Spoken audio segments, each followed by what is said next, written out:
again, friends, and welcome back to my channel. My name's Amy, and I'm glad you decided to join me for this Wednesday edition of me reading the book that I wrote, Legends, Orbs of the Elements. Today I'm going to be reading to you chapter 16, and I hope you are buckled in for another exciting, fun chapter. Before I get into that right away, look at my awesome background. I've got a cool pilgrim's hat that my mother and I made together using her Cricut machine, which is always so fun to use. This turkey in the background right here is another Cricut project that my mom made me a few years back with her Cricut machine. It's so cute. It's all made out of paper, and look, the head comes off, and you can put little treats inside, and he's got his little feetsies. He's just really cute. I love him so much. Thank you, Mom. And I have some cute pumpkins. I got these two little turkeys on the corners that my Uncle Sam and Aunt Liling got me at a yard sale. They saw those and thought of me. I've got my Indians and pilgrims in the background. These two scarecrows that are hanging in the background, and they're posable. Oh, how cool is that? I also made with my mom using her Cricut machine. It's so fun to use. It makes awesome decorations for my background. I will be probably making a reel of all the decorations that I used in my background. So if you want to see all these in more detail, I will be making a video, a reel of that sometime soon, hopefully this week. Also, if you noticed in my hand, I got a hand tattoo. It is henna inspired. My husband surprised me and bought me this tattoo for a early birthday present. So thank you so much. I absolutely love it. It's done by a local artist. It is just, oh my goodness, look how pretty it is.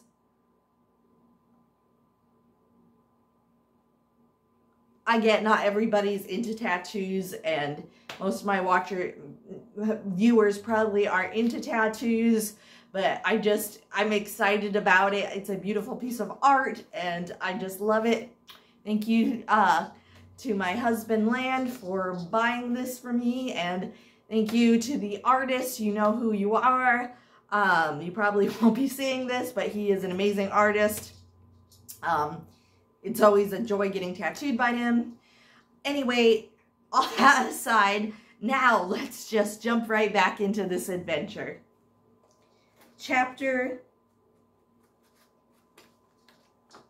16. And I do always apologize for not knowing what chapter it is, but sometimes other stuff comes up, and I know I just read a chapter a day, but sometimes I'm human. I just forget what chapter.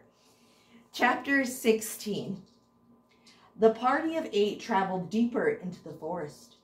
They passed by many species of trees, including maple, oak, redwood, and sequoia. The sun dappled the leaves of the different shades of green. They appeared to resemble sparkling chandeliers. The travelers kept their eyes peeled for any signs or sudden movement. Every half hour or so, a member of the flyers would take to the sky. They would jog a little, then spread their arms like a bird and transform into a bird. Leon and Castilia stayed close in the middle of the traveling party. A large falcon came and landed on an old fallen tree. Oakland looked up at him. The bird transformed back into a man. "My lord, the gnomes are on the move. They should be here by nightfall." Oakland had 2 swords on either sides of his hips. "If it's all right with you, I would suggest we keep moving." Castilia looked at Leon for him to answer. Yes, it's all right with me. I will feel better when we have the orb in my hands. Oakland agreed with a nod. They continued onward. A few hours later, they stopped by a wide-flowing brook. Oakland was an observer of people. He had to be as leader of the flyers. Let's take a break, he instructed. They tied their horses to a tree. Leon ate some of the food that was packed in his backpack. After an hour's rest, they were on the move again. Oakland had picked up the pace now that he was well rested. One of the men turned into a bird. He was gone for a long time. He did not return until nightfall. The party had made good time. They were a little less than halfway there. The companions were setting up camp for the night.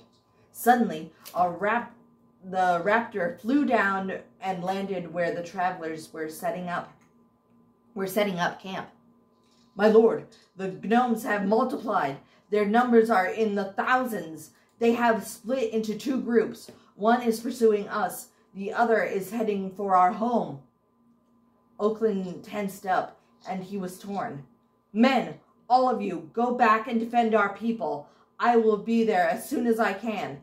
Trust me and obey. The other flyers nodded silently. With a sense of duty and courage in their hearts, they swiftly took to the sky and were soon gone from sight. Both Leon and Castilia were past worn out, but took action and climbed up on their horses and followed Oakland. Leon got his bow out. The traveling party had dwindled, and now 3 other flyers, including Oakland, remained with Castilia and Leon. Oakland held both swords, ready for an attack. Castilia, like her friends, had her sword drawn. They trekked on as stealthily as they could. Without warning, Leon let his arrow loose and slew a cannibal gnome. It cried out in a deadly rage. Then Magnus broke out. Swords clanged, birds flew in the air, and gave sharp, shrieking battle cries. A bloody ambush erupted. Run! Oakland shouted at them as he battled in his human form. He slew a gnome and called out, Go straight until you come to a stream in which a fallen tree comes over. From there you are only a day's walk to the valley. Don't worry about us. Leon just bobbed his head as he turned his horse in the direction they needed to go. Castilia was right behind them. They didn't stop running until early light. Their horses breathed heavily. Their necks were covered in sweat. Both Leon and Castilia's bodies ached from the taxing escape they faced. They slumped to the ground they slumped to a group of trees, collapsed in an exhausted sleep. Leon was awoken by the soft cry of Little Boy. Leon's pet had now become too large to fit in his pocket, but he could still fit in Leon's arms. Leon got his bearings. Little Boy gave him a look that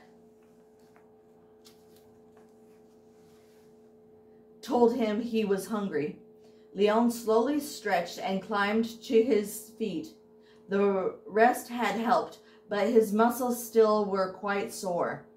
After combing through his pack and feeding his pet, Leon found the last of the dried fish. Leon again scanned the land. He spied some bushes with berries on them. He took a cloth and headed over to them. Little Boy was like his shadow and followed him. Castilia was still in sight when he saw a few apples growing on some trees. He finished picking the berries and came to where he spied the apples. They were bright shade of yellow and red. He picked as many as he could carry. They might become sick of eating apples after this, but it was better than being hungry. When he returned, Castilia was up. He handed her an apple. She took it and ate hungrily. Do you think Oakland will be okay? Leon asked, in between bites of his own apple. Castilia continued to eat. Yes, I trust he will be. He said it would be another day's journey to the valley, she said at last. Leon said nothing but munched on his apple. Just as they were packing up after eating, Oakland stepped out from his hiding place. He had been completely hidden with his uniform of different shades of greens, yellows, and grays. Morning, he said rather in a cheery tone of voice. They spun around and looked at each other in amazement. How long have you been there? Leon asked. Oakland held out his hand for them to shake, which he did. Not long. We slaughtered all who came to our home. Plus the magic we had blinds the gnomes temporarily. The other half of that pursues you last night. Many were killed, but not all. They again retreated to their cave. They hate sunlight, Oakland explained. Well, let's be on our way again. Come on, the leader said, as if last night's battle was just a minor inconvenience. The two companions shrugged and fell silently behind the leader of the flyers. A few hours later, they approached a stream with the tree across it. Oakland halted. Here is where I leave you. The Valley of the People is up ahead in the clearing.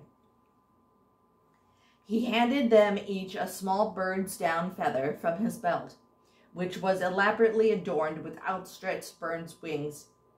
Here, take these. If you find yourself in need, toss them in the air, and we will come to your aid. Both Hunter and Legend took the gift and tucked them into their pockets. Castilia then did her respectful greeting, which also served as a farewell to him again. Leon and Oakland shook hands and hugged each other tightly. Oakland whispered in Leon's ear, Keep watch over your friend. Leon replied, I will. Count on it. Castilia wasn't one for embracing too much, but she seemed drawn and gave Oakland a small hug. Oakland resembled in a strange way of her own father. Castilia clung a little bit tighter to the memory of her father and Oakland for a minute. He embraced her warmly. She felt safe in his strong arms. Oakland said she had lost someone close. Be brave, Legend. Your father is proud. Keep a good watch over Leon, he whispered to her in a fatherly tone of voice. She smiled half a smile as they broke the hug. Oakland then transformed back into a bird of prey and flew off. The two companions at last finally exited out of the deep, dense forest that was looking upon a huge green valley with small houses scattered as far as the eye could see. One large, bright, white building gleamed in the afternoon sun. The building of the people, Leon thought, as they entered the valley. Leon listened while Castilia told Leon about the 5 counselors who lived there. They made their way to a large farmhouse. A wizard was just opening the door when they got off their horses to make their approach to the door. He grinned widely at them. You've arrived! Happy days! May the elements smile on you both. They left their horses tied to a hitching post by their steps and followed the wizard into his home. So that's all the chapter for today. Thank you so much for watching. And if you like this book and want to continue to read it along with me or by yourself, it can be found on Amazon.com, BarnesandNoble.com, Apple iBooks, and lots of other places books are sold. If you like this video, please give it a big like, subscribe, share with friends and family. That helps so much. Also, if you are interested, I have a Facebook page dedicated to all things Legends, Orbs of the Elements. I try to write an article Monday through Friday all about the different topics about the world of the legends, and it is so exciting. An example of one of those articles is how I created and thought up the names of Leon and Castilia. Another article is about the baddies of the story. And if you're worried about spoilers, I try to keep it spoiler-free as possible so you can read the articles and still enjoy the book without being spoiled. Like I said, I love writing about the world I have created and more insight into characters and the setting of the book. So if you're interested, please go follow that and check it out. As they say in my book, may the elements protect you, and I will see you tomorrow for another chapter. Bye-bye for now, everybody.